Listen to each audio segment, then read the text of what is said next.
Hi, Stuart. It's Yeah, Paula. Miss Paul.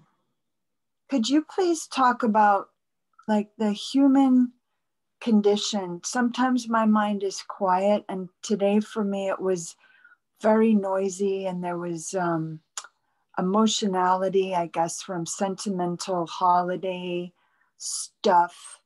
And I was just doing my best to bring that into the hara and not believe it. Could you talk about the vacillating going back and forth, please? Yeah, look, this is basically, everybody suffers from this problem, and the problem is that it's twofold. First of all, the vacillation is just telling you that you need to work deeper, more focused on yourself, and it's really in many ways a teacher about yourself, about how much work you still have to do on yourself. So it's really not a negative thing. It's just that, look, if you want to be a mathematician, you got to learn that 1 and 1 equals 2, and you got to learn the multiplication, you got to learn algebra, you got to, it's a step at a time. And when you vacillate that way, it means it's telling you that you have to take a step at a time, in order to build a system that's strong enough to keep the mind quiet. Now, the mind will never be 100% quiet, but you will build a system inside that is strong enough to keep you detached from what goes on in the mind, so you don't connect with it, you don't identify with, you just let it go. And when you can do that, please try and sit still. When you can do that, it just means that you don't feed it, and it'll go away a lot quicker. So it's really important to understand that all of these things are nothing more or less than us being taught about ourselves. And we're being taught about the amount of work we have to do on ourselves. And also, if you just take all that, what you're thinking about, and just open your heart and feel gratitude in your heart, it's all going to just flow down. It's not going to stay in the mind. Generally, when the mind is very noisy, it really is telling you that the heart isn't really open. Because if the heart is really open with gratitude, with love, all that noise just flows down. It doesn't stay up there.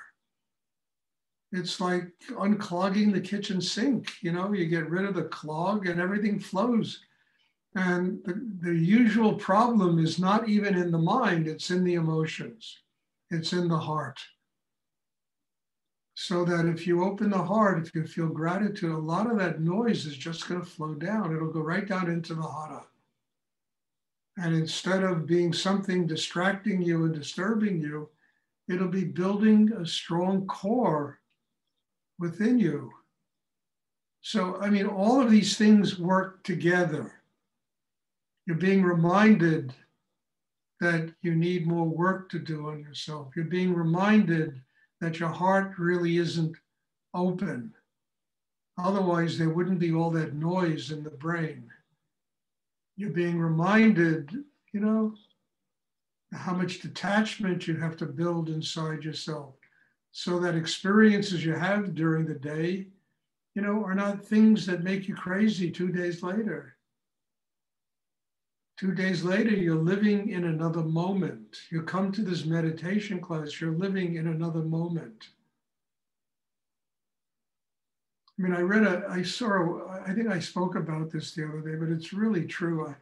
I saw this comedy act on, streamed on, I think it was HBO Max or one of them, YouTube, I don't know which one.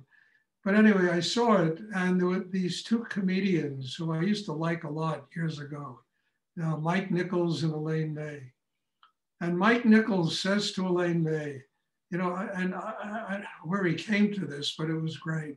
He said, the only thing that involves us and that gets us attached to the past is the mind. Everything else in life is in the present. But the mind attaches us to the past. And I thought that was so brilliant because it's really true. Everything, you know, we drink a glass of water, it's in the present. We watch television, it's in the present. We sit here and do meditation class, it's in the present. And it's just the mind not having enough discipline. It slips back into the past and it conjures up all these different emotions, you know, that are better off not being conjured up. So I think that all of these things are just essential ingredients in learning how to build your inner life,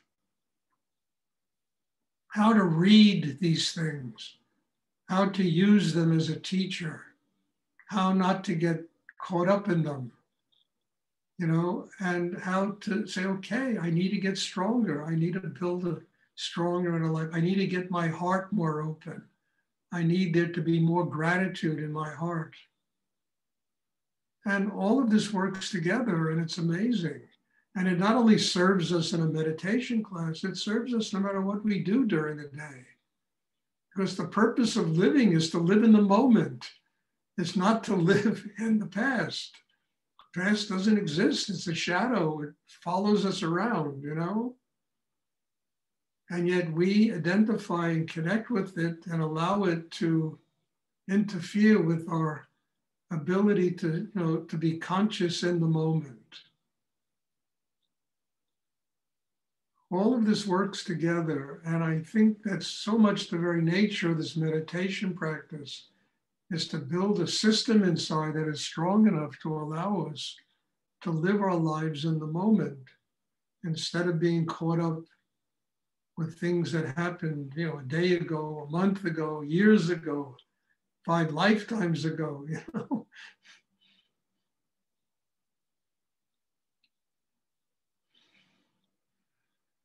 Thank you, Stuart. That was so incredibly well explained. Thank you. You're welcome, Paula. Does anyone else have a question they would like to ask?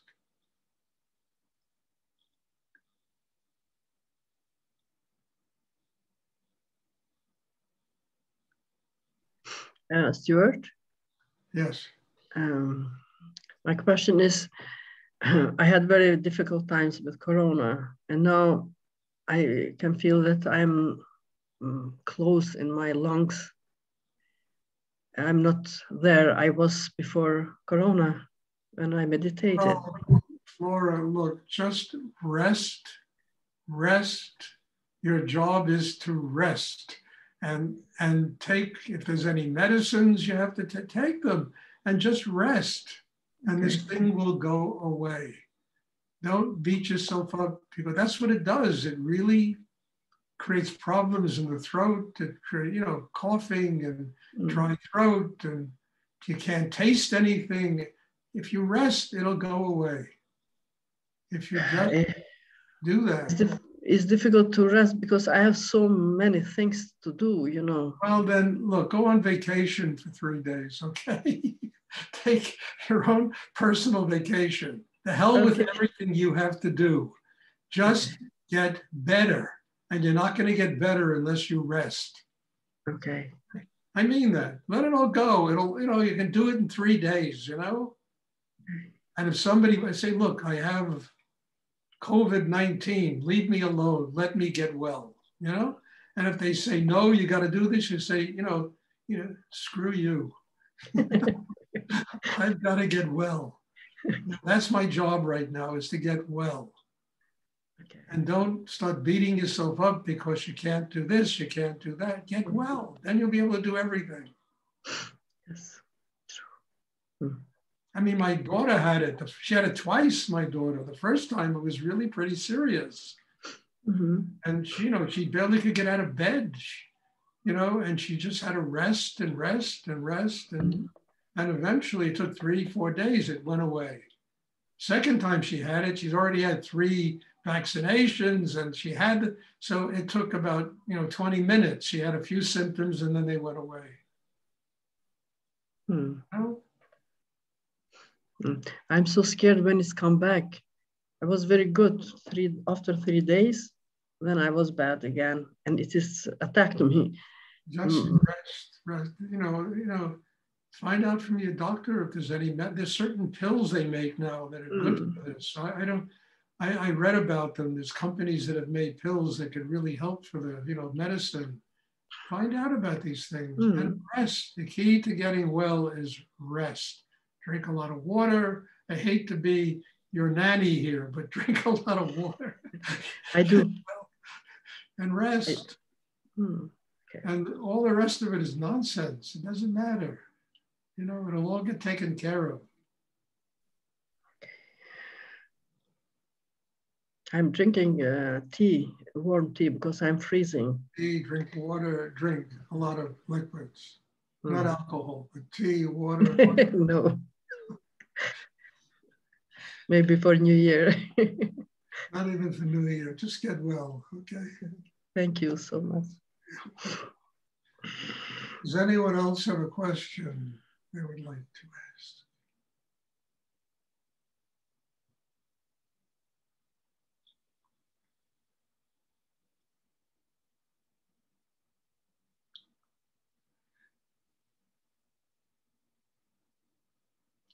Okay, if there are no more questions, then there will be meditation on Thursday. And, thank you. Bless you. Again, I've said it before, I'll say it again. It's the end of the year. Things are always kind of a little more heavy, a little more difficult. It's a cycle coming to an end. And it's a very good time to just let go of everything. And even getting ill is just reminding you that you got to start letting go of things. It frees you for whole new experiences to come that are usually on a much higher level. So God bless you all, and I'll see you on Thursday. Have a wonderful evening or wonderful day wherever you are. And as I say, I'm here to learn. You are my teacher. Your presence here helps me to grow. It helps me to get closer to God. And I just truly am grateful to do this and to be here with all of you. So God bless you all. Thank you. God bless you too. Thank you. Love so you.